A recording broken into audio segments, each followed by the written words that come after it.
There is a new deadline looming, and we're counting down to 1 week from today. Next Saturday, the federal government will face a midnight shutdown unless some funding bill can be passed in Congress and signed by the president. But with every passing hour, a resolution seems more and more unlikely. Now, federal agencies have been told to begin their formal process of preparing for a government shutdown. That means that millions of federal workers and military personnel are getting ready too. Their paychecks may be cut off for weeks. Today, House Speaker Kevin McCarthy conceded he has to win over some Republican hardliners who continue to defy him, but he says he's hopeful that they will fall in line and pass some kind of a stopgap spending measure to prevent the shutdown. Here's what he had to say. I think it's crunch time. People will finally that have been holding off all this time, blaming everybody else, will finally hopefully move off. Because shutting down and border agents not getting paid, and the Coast Guard not getting paid, I don't see how. And with so much at stake at home and overseas, we turn to former Defense Secretary, former White House Chief of Staff, Leon Panetta. Leon, great to see you as always. You were the Chief of Staff for Bill Clinton when there were some government shutdowns back in the 90s. So I think you're a good person to go to on this. You know, the Speaker Kevin McCarthy has said that some of his hardliners in his own party want to, quote, burn the place down, which is not something you typically hear from a House Speaker talking about members of his own conference. How do you negotiate in a situation like this? And if you're over at the White House, do you have to just sort of sit back and watch this unfold? There's not a whole lot you could do if members of McCarthy's own party are bucking him.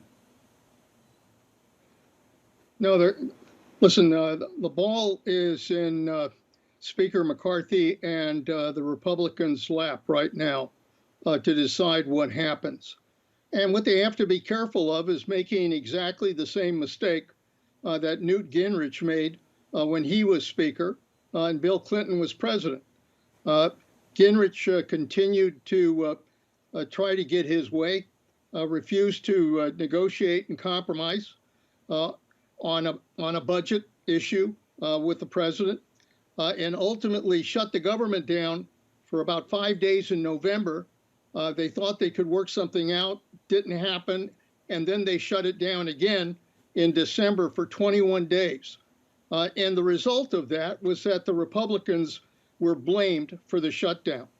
And what it did, frankly, was it gave Bill Clinton what he needed was the issue of saying that we stand for protecting the United States, protecting America, and the Republicans stand for tearing it down. And with that, he won re-election. So I think the Republicans are on the verge of making the same mistake that Gingrich made. And if you're trying to manage the situation down at the border and border agents aren't getting paid because there's a government shutdown, not to mention, military personnel around the world not getting paid or having to wait for their paychecks to come in because of this, that makes everything much more difficult for the administration, especially down at the border, which is dealing with such a big influx of migrants right now. How might that become an even bigger problem if this shutdown happens? Now, this is not a good moment for a shutdown of the federal government. Number one, we're trying to support with weapons and military support Ukraine in a war against Russia. We're trying to deal with other danger points in the world. We're trying to deal with a crisis on the border with immigrants. We're trying to be able to deal with problems in the economy because of these strikes that are taking place. If you have a shutdown, it's going to hurt the economy that much more. And so I think both the president and the leadership in the Congress have to focus on doing what's right for the country, which is passing a continuing resolution, fund the government, and then move on to negotiate on the budget in the future. And one quick final before I move on to Ukraine. If you're advising the president right now, do you advise him to get involved or to sit back and let the Republicans duke this out? Well, I think the speaker knows that the president is always available if he really wants to turn to the president. But right now, McCarthy is trying to do this on his own. His problem, though, is he's trying to do it through appeasing a group of nuts on his side of the aisle.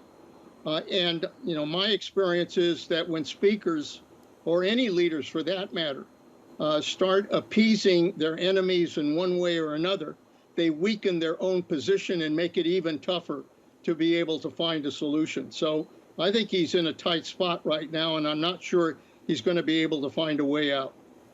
And Secretary Panetta, I want to shift to Ukraine. Today at the UN, a journalist asked Russia's Foreign Minister Sergei Lavrov at what point the U.S. and other Western countries become directly involved in war against Russia versus a proxy war. Obviously, there, you know, some people might have problems with that question, but let's listen to what Sergei Lavrov had to say about that. So you can call this whatever you want to call this, but they are directly at war with us. We call this a hybrid war, but that doesn't change the reality. What do you make of that comment that he's saying that they're directly at war with us, Western nations? Well, you know, I think Lavrov is basically a mouthpiece for Putin. He always has been, and he continues to be. And what he's trying to do is to put the blame not on Russia, not on his boss, Putin, but putting his blame on the United States and putting his blame on the Ukraine. And so by basically saying that everybody's at war with Russia, he's basically blaming everybody else but Putin and Russia for what's happened in Ukraine. And that's just something we have to understand takes us nowhere with regards to trying to resolve this war.